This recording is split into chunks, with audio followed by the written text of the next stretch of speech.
friends, I'm Jay. And I'm Sean. And today we're going to review not one, but two Canadian movies.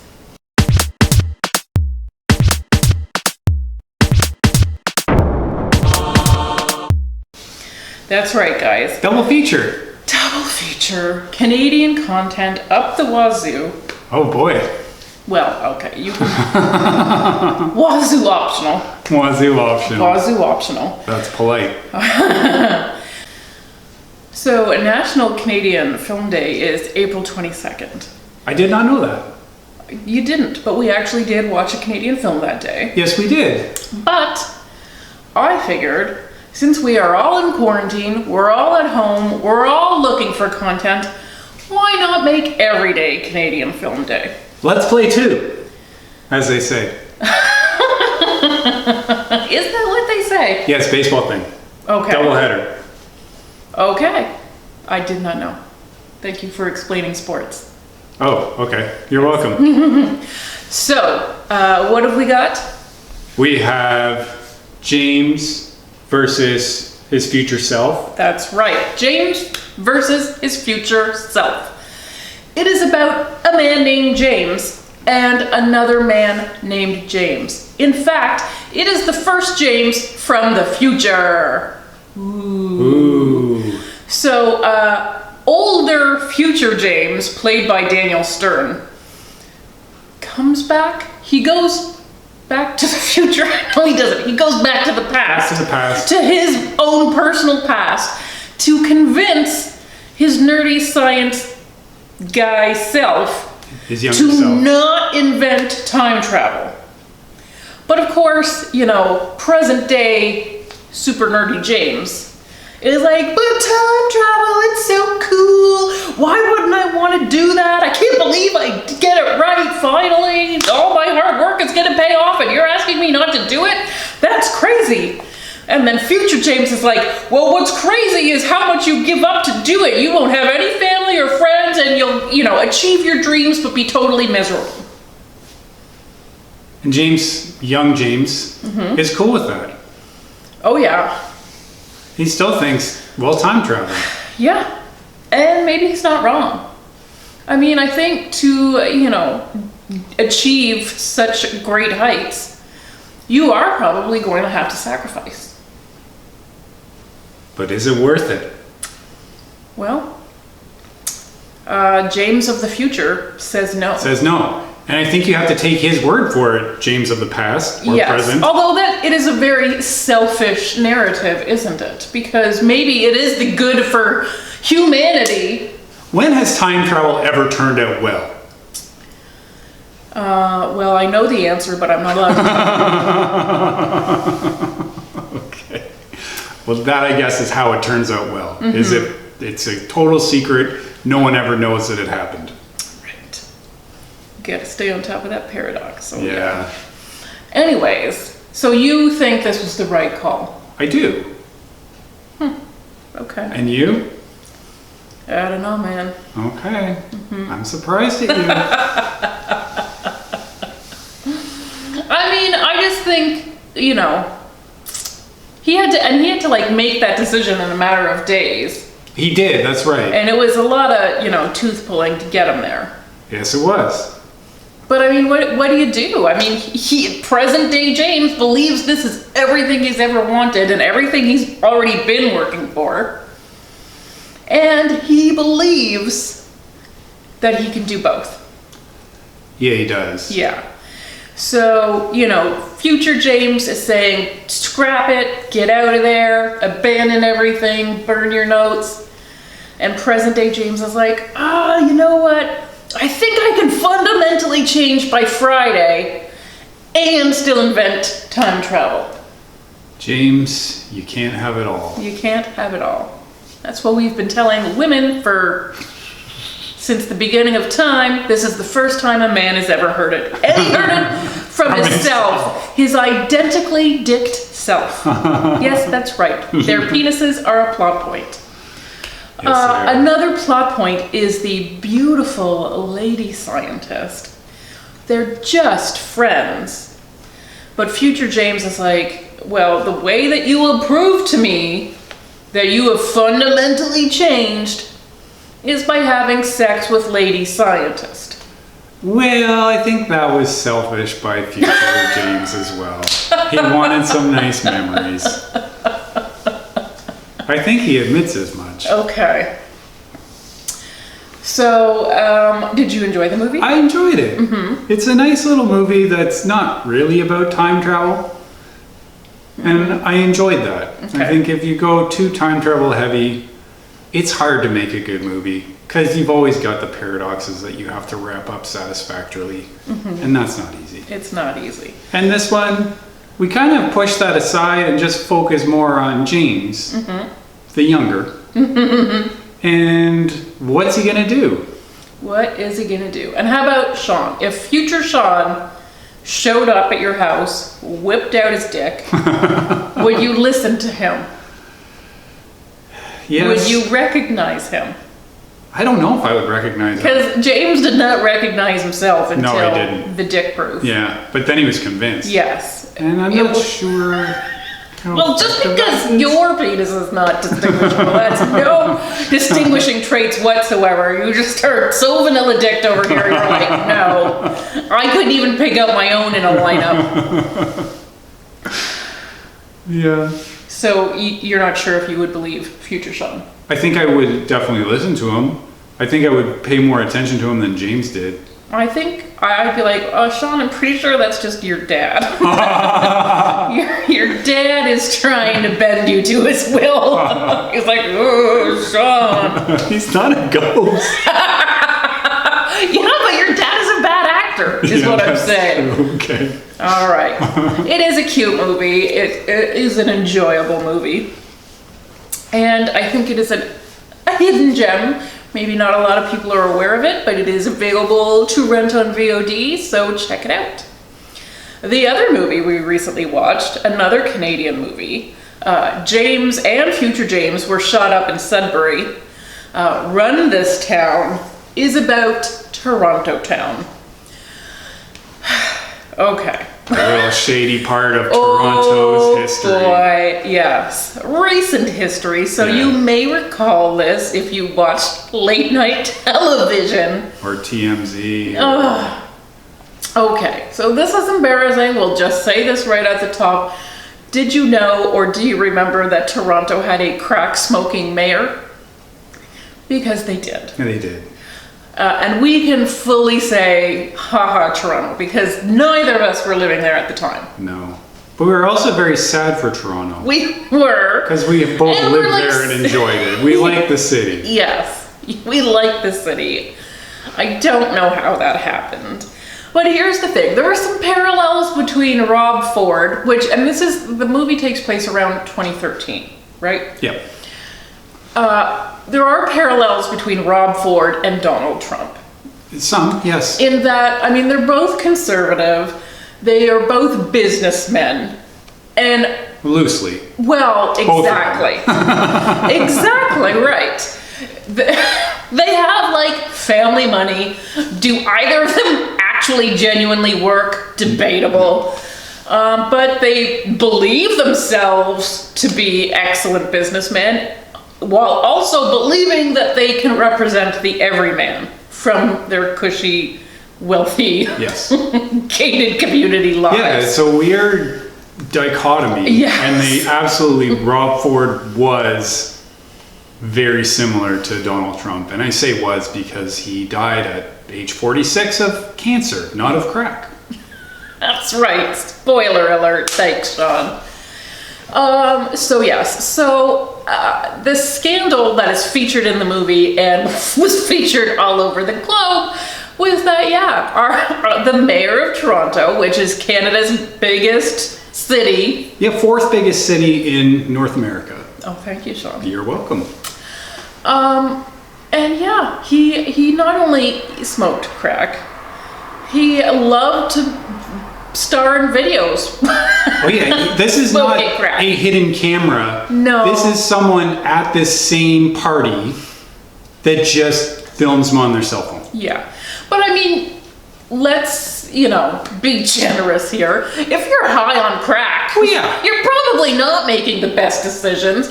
You're probably not even super aware of what's going on. Fair enough. Certainly he didn't seem to remember any of it the next day.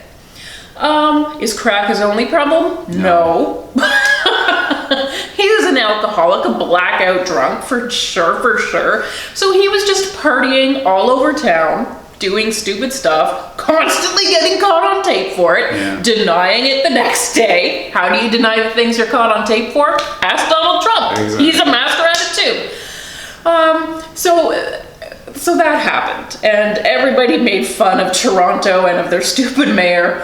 Right up until, as Sean said, he died. He died of cancer, and then everybody was like, oh, I guess we can't really make fun of him anymore because it doesn't feel as funny, but oh my God, he still was that guy, and he was pretty much that guy right up until he died. Yes, he was. Well, he died very fast. Yes, he did. That is true. So anyways, he does not die in the movie. Not that he lives forever. We just don't go that far. No, we only deal with that one very discrete time specific period scandal of the video of him smoking crack surfacing, and how it got there. And I think the interesting part is that we deal actually not really with Rob Ford, but with the young people, the young interns, the millennials, who are actually running the whole show. Because first we have the mayor's office, Mina Massoud, the guy who played Aladdin in Aladdin, the live-action remake. He is Canadian, and he plays Mayor Ford's right-hand man. Special assistant to the mayor. Special assistant. Now you could just imagine what the bullet points under that says in his resume. So he had quite a job. Yeah. Not only cleaning up the messes, hiding the truth, but also... And being mayor. Being mayor, exactly. Somebody had to do the job. So again, just this kid basically doing all of that. And then at the Toronto newspaper is a barely paid intern played by Ben Platt. And he, all of the jaded older journalists are A, getting laid off because they cost too much and newspapers are dying, or B, they just don't care that much, and everybody knows news these days is all about listicles anyways.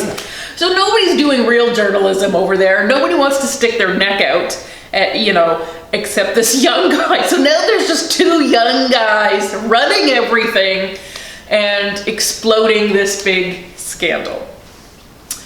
I really enjoyed the movie, despite the fact that it is a blemish and an embarrassment I think all Canadians felt it, despite it being just the one mayor. Well, the thing about Canada and Toronto, it's a complicated relationship, but most people outside of Canada only know Toronto. Yes. At best. Even though Ottawa is the capital city.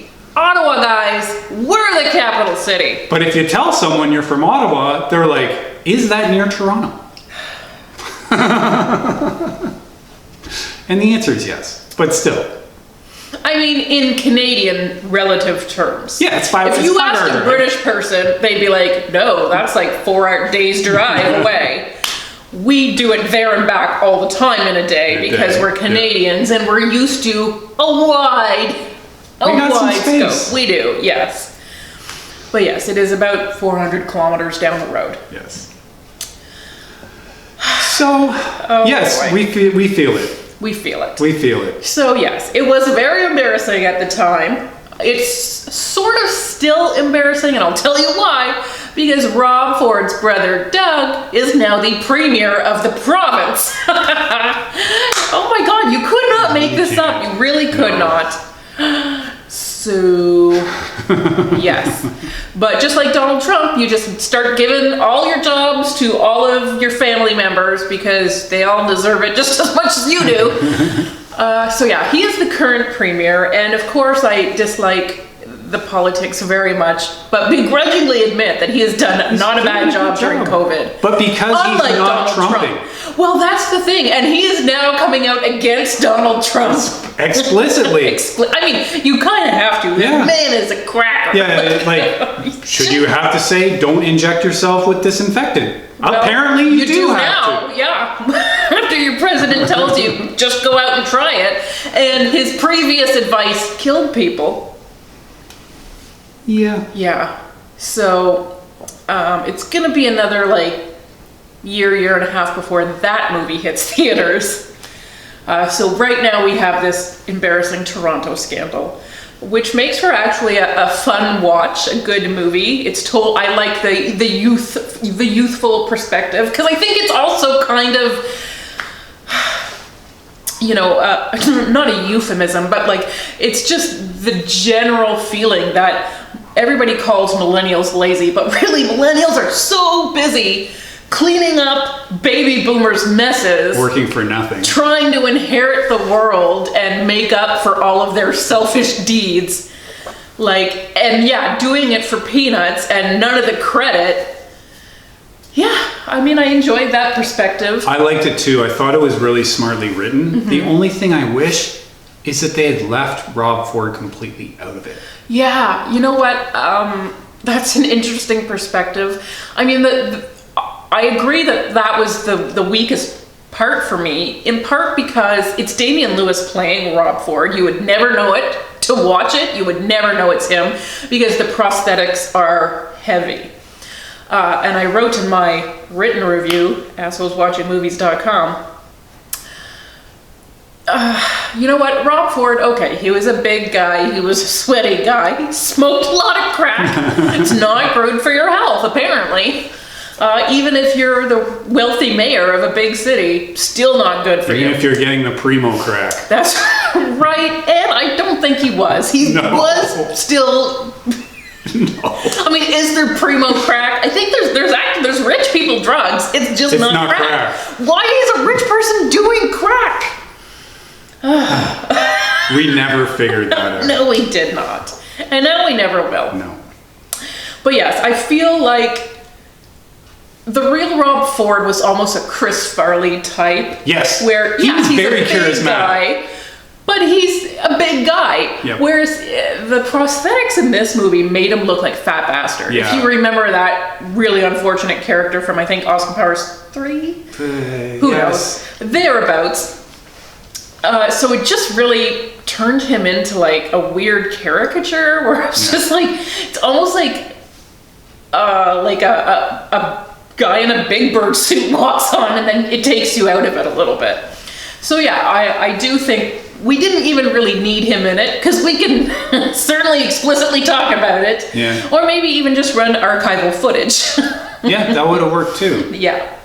I do, like, other than that though, it's a crazy story. Mm-hmm. And it's interesting in this movie to see, as you said, the perspective of these people who are on opposing sides, but also pretty similar as far as they're just trying to do their jobs. Well, that's the thing. They never even really feel on opposite sides because they know, like, obviously you're not proud to have this job. A lot of people were embarrassed. You know, there's female staffers getting sexually harassed and assaulted by him on the regular. Yeah. But we know that this happens across the board in all kinds of jobs because especially millennials don't have a lot of job options. No. You know, there's no job security. You feel lucky to have anything and you have to put up with that? Ugh. And again, another Donald Trump thing is the language, the way he treats women. Yep. And then, you know, makes an apology, denies that he would ever do that because he has a wife, and then says an even grosser thing about his wife, his poor wife. I know. Ugh, my gosh. Yeah. Anyways, it is worth checking out. Yeah, it is. And it is a good movie. So I'm glad that even when Canada is telling the story, they told it pretty honestly. It's not our finest moment, but here it is. But please it's a enjoy. moment. Yeah. Yes, it is. It's been about 7 years, so we have some time and perspective on it now. supposedly. Yeah, but has it helped? I'm no further ahead. No, of course. I mean, we're not going to get closure. We're not going to feel good about this. At the end of the day, you smoke crack. And as much as we can feel sympathy, because obviously he had some heavy-duty addictions issues, and he's not the only one in his family, you know, it's hard to forgive a crack-smoking mayor. Yes, it is. It is hard to believe that he can competently do his job. Well, he clearly Since couldn't. he was doing it on company time, guys. He is, you know, getting blackout, whatever, inebriated at mayoral functions. On the regular. Yes. So, yeah. It's rough.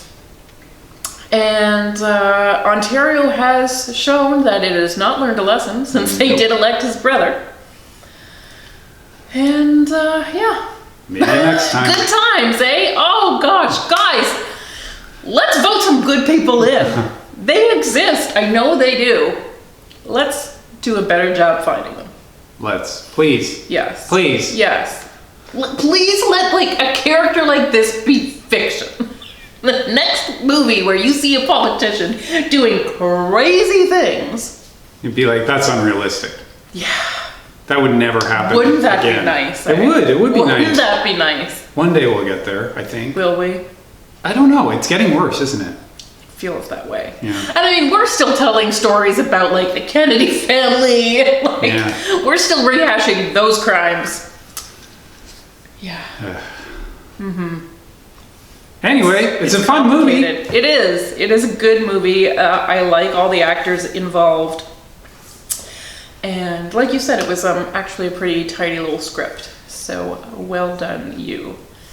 And it's fun to find some Canadian titles that are actually good to watch. Yes, it is.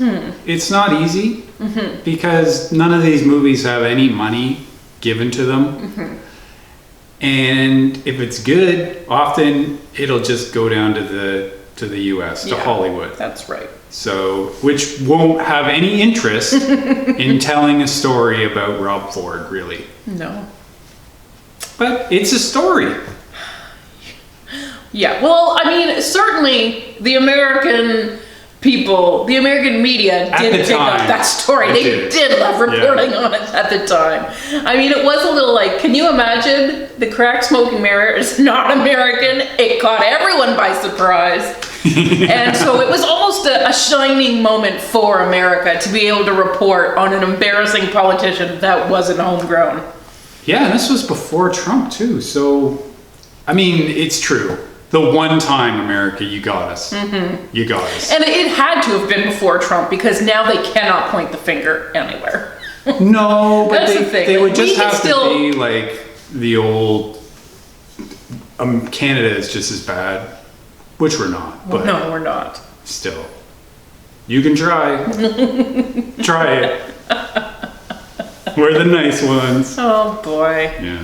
All right, guys. 2 titles for you. Lots of good Canadian content. Let us know what you've been watching in the comments. Thanks for watching. Bye.